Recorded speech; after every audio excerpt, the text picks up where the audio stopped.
할렐루야. 오늘 함께 예배하는 우리 모든 이들을 위해 하나님의 놀라운 은혜와 축복과 평강이 가득하기를 간절히 축원합니다. 또 오늘부터 시작되어지는 고난 주간 가운데 하나님의 십자가와 그 고난을 깊이 묵상하며 주님의 은혜로 충만한 우리 모두 되기를 간절히 바랍니다. 내일부터 또 우리 앞에 현수막 걸려 있는 것처럼 특별 새벽 기도회가 진행이 됩니다. 우리가 매년 다가오는 고난 주간이고 또 부활 주간일지 모르겠지만 다시 한번 그 십자가와 은혜를 기억하고 묵상하는 복된 은혜가 있었으면 좋겠고요.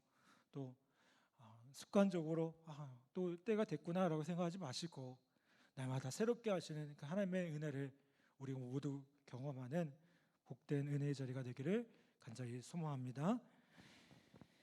바울 당시에 지도가 있다면 지도에서 바울이 예루살렘으로 돌아간 그 여정을 한번 따라가 보는 것도 좋을 것 같습니다.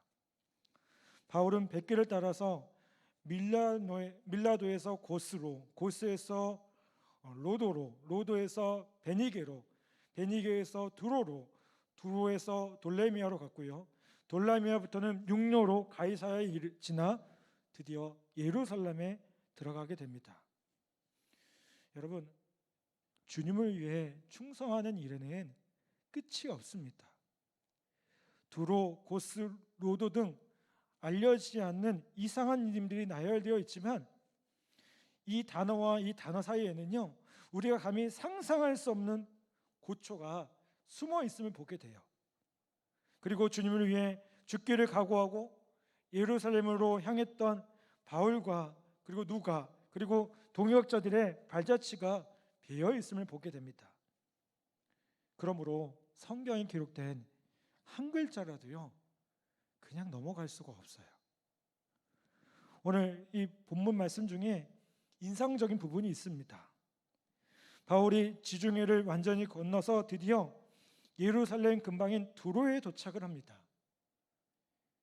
배에 짐을 풀 동안 일주일 정도 머물렀는데 그 일을 다 마치고 떠나는 날 아주 인상 깊은 장면이 벌어집니다. 떠나는 바울을 전송하기 위해 나온 제자들과 그 처자들이 다 함께 바닷가에서 무릎을 꿇고 기도하는 장면이 펼쳐진 거예요.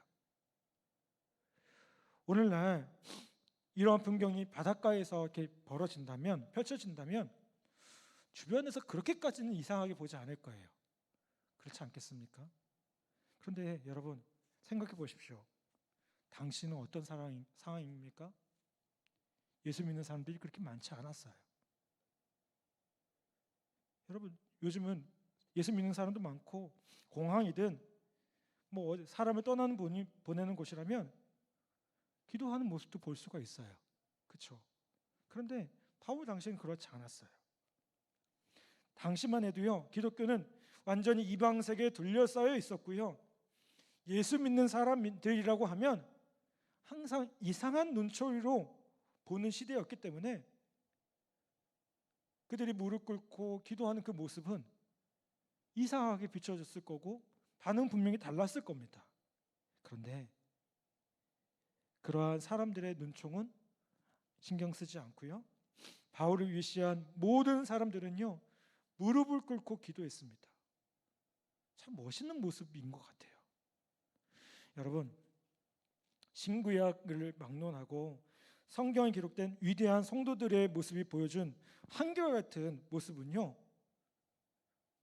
기도할 때 무릎 꿇는 모습이었습니다. 예수님을 위시해서 믿음의 선배들은요 모두 무릎을 꿇고 기도했습니다.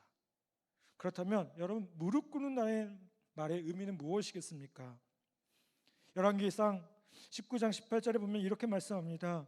그러나 내가 이스라엘 가운데서 7,000명을 남기니 다 바알에게 무릎을 꿇지 아니하고 다 바알에게 입 맞추지 아니한 자니라 라고 말씀합니다.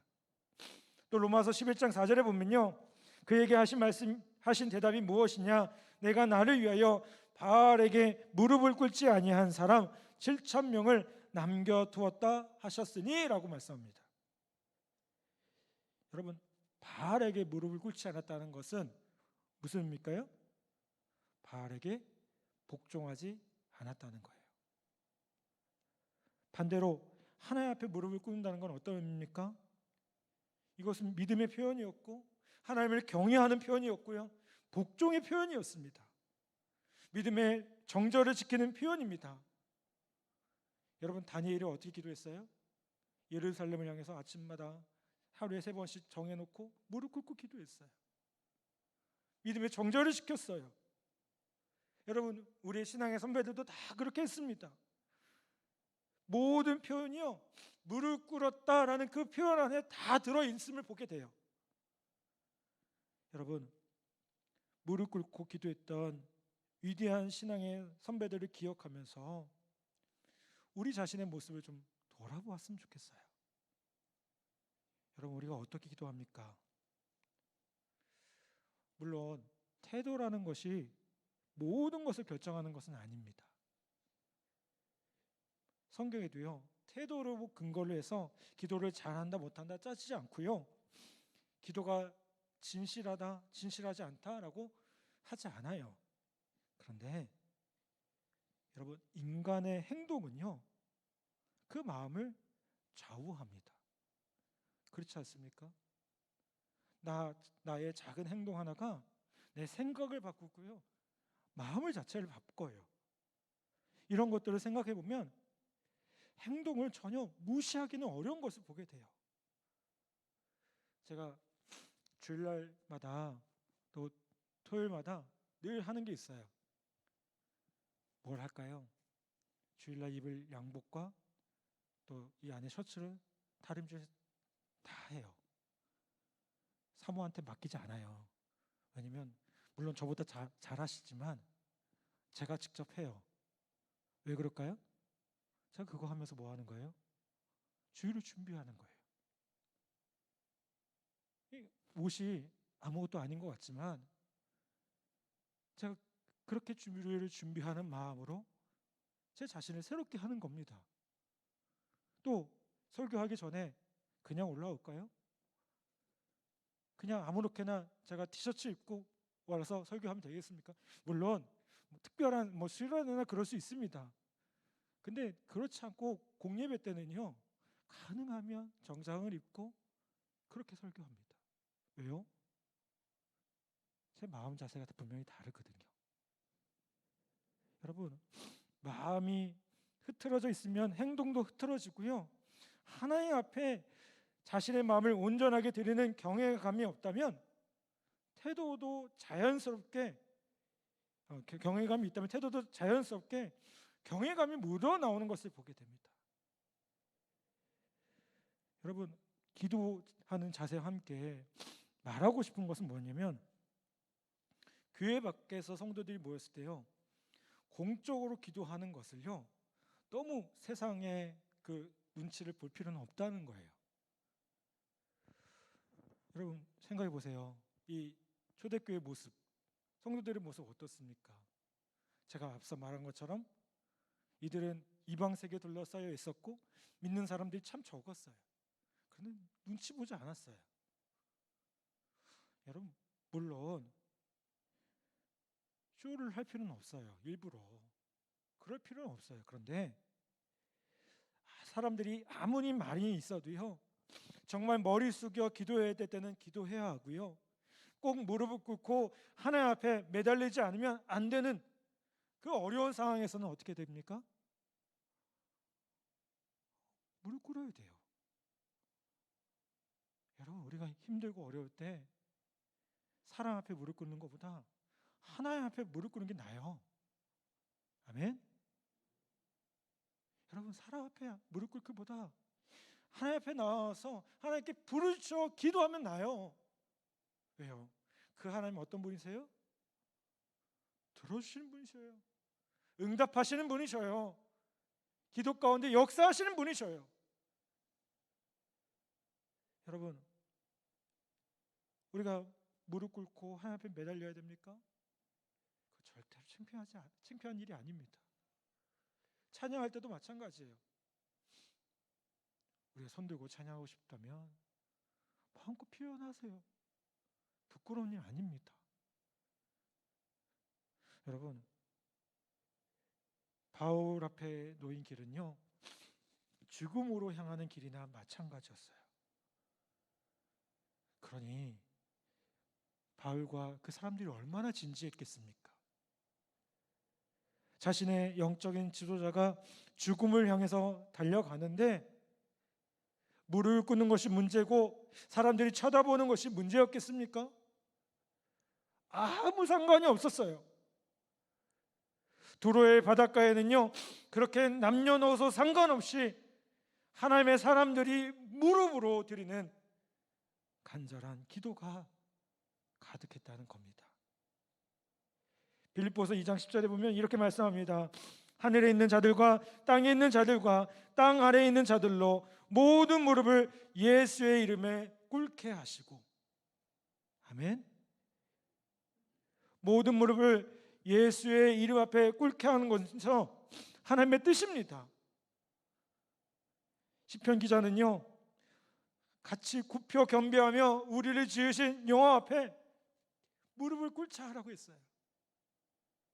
경배하는데 편하게 하는 게 아니고요, 무릎을 꿇으면서 온전히 그분께 우리의 마음을 드리고 우리 모든 것들을 드리자고 고백했다는 거예요.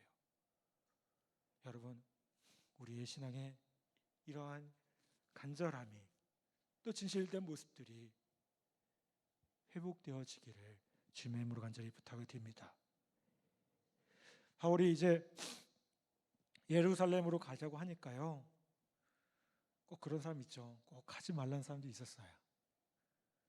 그런데 바울은 어떻게 합니까? 성령의 뜻이 예루살렘으로 올라가는 것이라고 끝까지 주장을 합니다. 그런데 어떻게 했을까요? 그 사람들이 결국 승복해요. 14절 말씀 한번 볼까요? 14절 말씀 제가 다시 한번 봉독해 보겠습니다. 그가 권함을 받지 아니하므로 우리가 주의 뜻대로 이루어지이다 하고 그쳤노라. 여러분, 제자들이 어떻게 했어요? 바울의 뜻에 순복했어요. 주의 뜻대로 이루어지이다. 여러분, 그리스도인에게는요, 이런 믿음의 자세가 필요합니다. 아무리 인정을 봐서 마음이 허락이 안 되고 여건을 봐서 허락이 안 되더라도요, 이게 주님의 뜻이구나, 이것이 주님의 뜻이구나, 그렇게 발견되어지면 바울과 그의 주변에 있던 제자들처럼 주의 뜻대로 이루어지다라고 말하고 승복할 수 있어야 된다는 거예요. 여러분, 우리의 신앙의 모습 가운데 아름다운 승복, 신앙의 승복이 필요합니다. 하나님의 뜻이라면, 하나님 원하신 것이라면 그 뜻에 승복할 수 있는 우리가 되어야 된다는 거예요. 저는 예루살렘에 그 성지순례에 간 적이 있어요. 근데 제가 그 성지순례 갔을 때 가장 그 많이 와닿던 곳이 어디였냐면 겟세마네 동산이었어요. 겟세마네 동산에서 예수님이 어떤 일이 있었습니까? 그 십자가를 앞에 두고, 겟세마네 동산이 그 예루살렘 성이 보이는 곳이거든요. 딱 정면에 보이는 곳이에요. 그 성을 보시면서 기도하시는 거예요. 십자가의 길을 앞에 두고. 근데 예수님이 얼마나 고통스럽겠어요. 뭐라고 기도하십니까? 이 잔을 내게서 지나가게 해달라고, 이 잔을 내게서 지나가게 해달라고 밤새도록 기도하시죠. 근데 결국 예수님께서 하신 마지막 기도의 모습이 뭐예요? 아버지의 뜻이거든 내가 순종하겠습니다, 내가 따르겠습니다 라고 기도했어요. 그리고 그 기도를 마치시고 예수님께서 어떻게 하셨습니까? 말 그대로 십자가의 길을 걷게 되심을 보게 돼요. 여러분, 우리는 예수님을 따라가는 사람들입니다. 아멘. 예수님이 십자가의 길을 걸으셨다면 우리도 예수님처럼 그 길을 따라가야 됩니다. 예수님이 고난을 포기하지 않고 그 길을 걸으셨다면 우리도 따라가야 됩니다. 예수님이 그 어려운 길을 걸으셨다면 우리 앞에 아무리 어려움이 있어도 예수님처럼 그 길을 걸어가야 됩니다. 그런데 여러분, 우리 안에 자꾸 그런 마음이 있어요. 내가 그렇게까지 해야 되나? 내가 그렇게까지 해야 되나? 여러분, 그런데 그런 마음이요, 이게 사탄이 주는 마음이에요. 예수님이 원하시는 우리의 모습은 어떤 모습이에요? 예수님처럼 살아가는 모습이에요. 순복하는 모습이에요. 예수님께서는요, 우리 모두에게 이와 같은 믿음의 자세를 요구하신다는 거예요. 예수님을 위해 목숨까지 바칠 각오, 또 오직 주의 뜻대로 이루어질 것을 바라는 차원 높은 믿음, 성숙한 믿음을, 그 모습들을 원하고 계신다는 겁니다. 여러분, 근데 대부분의 믿음의 모습은 어떻습니까? 그런 모습보다는 나 자신만을 먼저 챙기죠. 물론 나 자신을 챙기는 게 참 중요하긴 합니다. 그런데 그건요, 어린아이의 신앙과 같아요. 그걸 넘어서야 되잖아요. 어떤 분들이 신앙생활 하면서 목사님, 내 신앙이 자꾸만 자라지 않아요 라고 말을 해요. 한번 생각해 보세요. 왜 자라지 않을까요? 그냥 내 어린아이와 같은 신앙을 유지하려고 하거든요. 오늘 설교 잘 들었다, 말씀 잘 들었다, 찬양 좋았다, 기도 잘했다 해서 끝나거든요. 우리가 어떻게 해야 됩니까? 그걸 뛰어넘어야 돼요. 주님이 나에게 말씀하셨어요. 이제 고난을 경험하고 그 고난의 십자가의 길을 걸어가라고 했으면 그걸 해봐야죠. 제가 그 자녀를 키우다 보니까요, 어린 아이들 키우다 보니까요, 자꾸 말하는 게 있어요. 한번 해봐. 한번 해봐. 넘어져도 좋으니까 한번 해봐. 넘어져도 좋으니까 한번 해봐. 여러분, 여기 자전거 다 타시죠? 못 타신 분 계신가요? 못 타신 분 계시는 것 같아요. 처음부터 자전거 잘 탔습니까? 절대 못 탑니다. 넘어지 각오하셔야 됩니다. 넘어지 각오하셔야 돼요. 제가 저희 아들 자전거를 가르치는데 너무 무서워하더라고요. 어쩌겠어요. 넘어져 봐야 자전거를 탈 줄 아는 거예요. 신앙도 마찬가지입니다. 내가 부딪혀 봐야죠. 고난이 와도 그것을 피하지 말고 부딪혀 봐야죠. 언제까지 나 편한 대로, 나 좋은 모습대로 신앙생활 하겠습니까? 여러분, 오늘 우리의 신앙의 상태가 어느 수준인지를 다시 한번 점검해 보기를 간절히 바랍니다. 주님께서 우리에게 원하시는 신앙의 수준은요, 낮지 않아요. 아니, 높습니다. 대한민국의 모든 그리스도인들이 바울을 따라 예루살렘까지 죽음의 행진을 할 수 있는 믿음의 자세를 가질 수 있다면요, 오늘날 교회는요, 세상의 비난을 받지 않을 겁니다. 그런데 그렇지 않거든요. 믿지 않는 사람들이 믿는 사람들 향해서 자꾸만 이기적이라고 얘기해요. 믿는 사람들이 더 한다고 얘기해요. 왜요? 죽지 않잖아요. 순종하지 않잖아요. 원수도 사랑하고 죽기까지 사랑하라고 했는데 안 하잖아요. 여러분, 오늘 우리는 주님을 따라가는 사람이고 바울을 따라가는 사람들입니다. 그리고 믿음의 선배들을 따라가는 사람들입니다. 아멘.